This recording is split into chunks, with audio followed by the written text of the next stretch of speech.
After 1957, when Kwame Nkrumah fought really hard to gain independence for Ghana, how was Ghana?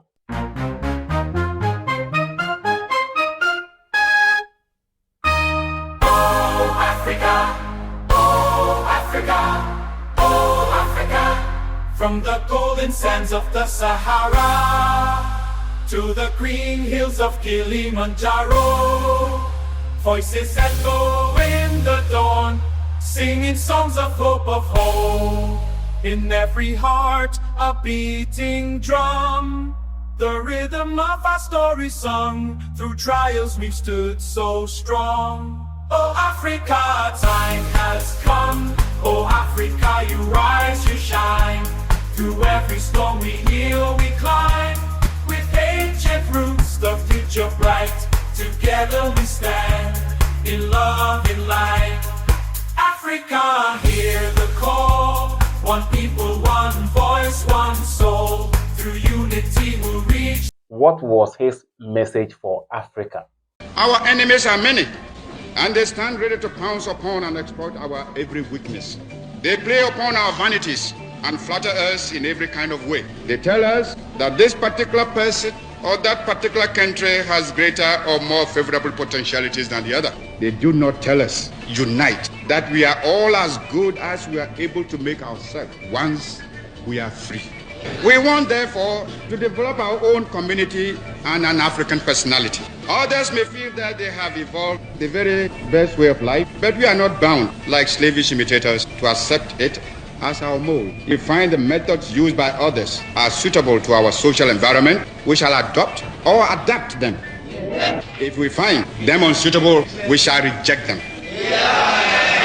Fighters for African freedoms, I appeal to you in the sacred name of Mother Africa to leave this conference resolved to rededicate yourselves to the task of forming among the political parties in your respective countries a broad united front based upon one common fundamental aim and object, the speedy liberation of your territories.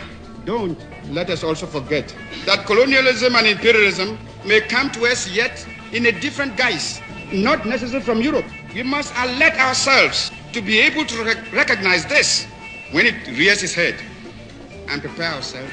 This mid-20th century is Africa's. Not only that, back then Ghana was Gold Coast. Kwame Nkrumah transitioned Ghana from Gold Coast to present-day Ghana. A wise person or journalist went to University of Ghana, which is Legon, and he met students at that time, which he interviewed them. He wanted to know their view about the Ghana they are seeing today. Ghana, near Accra.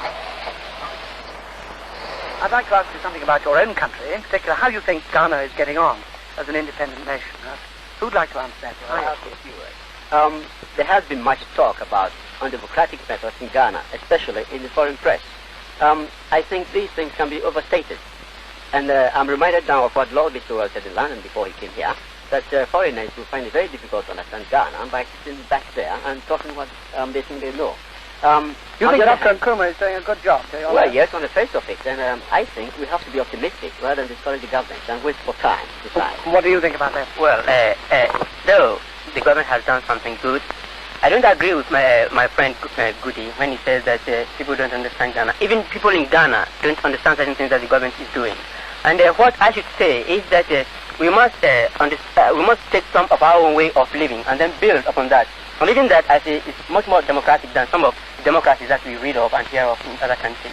Well, thank you. Now, who else would like to say something about this? My friend who has just spoken says that the government is using undemocratic methods and that it has not been adopting the traditional methods of doing things here. I really don't know exactly what he has in mind when he says that the government is not following the traditions of this country. Perhaps he means deportations. Deportations, well, but I don't know exactly what he has to say about deportations. Well, we have not yet been made aware of the circumstances leading to the deportation of certain men in this country. The government has said that it has good reasons, but the government is not bound to give reasons. Why not? It is not bound to give reasons.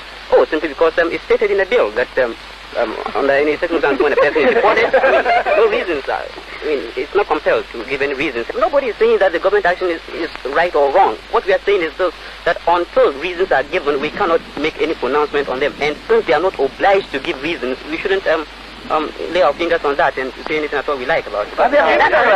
And that supports what I say. In that if you don't have people being deported with reasons, then the people don't have confidence in what is going to happen tomorrow, because they may be deported at any time without any reason. Well, now, does anyone hold a brief for Dr. Nkrumah's government on the question of Mr. Shawcross not being allowed to come in? You do, yes? I must say that I was not in Ghana. I believe we all know Peter Odochi. He is a veteran actor in Nigeria. Before, when someone, after 1957, from 1957 up to 1960, Ghana was very popular across the world. Anybody at all who travels from his country, whether he's a Nigerian or an Ivorian or Togolese, as soon as he travels outside his country, his people back home, when a person returns back to his country, his native country or his native land, all they ask is, how was Ghana? Even if you travel outside Africa and you return back, they do believe you went to Ghana, because Ghana was very popular at that time. I wouldn't say much. Let's listen to Peter Odochi. People know that there was a time, if you said from any part of this continent and you went outside the country and you introduce yourself, they will ask you what part of Ghana is that. Do you know that? But I should know that. If you went outside the country, they will ask you what part of Ghana have you come from. It is to tell you how popular Ghana was. Because then, if you saw a map of Ghana, you will see on that map of Ghana Kwame Nkrumah or Sajefo. And at that time, Orene Jan was the director of sports. I thank all of you for this little opportunity to go back to history and to let you know that as Africa, we have contributed to the development of the outside world and our own continent. And I know that in due course, Africa will make more progress with what I am seeing here, because no other place qualifies to host this kind of occasion than Ghana. And to conclude, when Nasser was the president of Egypt and Nkrumah was the president of Ghana, it was a question of black uniting with the white up there in the north.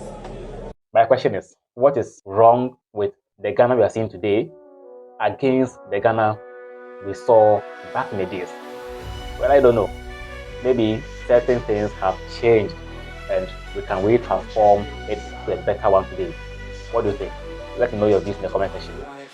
Subscribe to STC or Street Talk Central and be part of my family. Share the video and also like the video. We will not leave without subscribing. Please subscribe.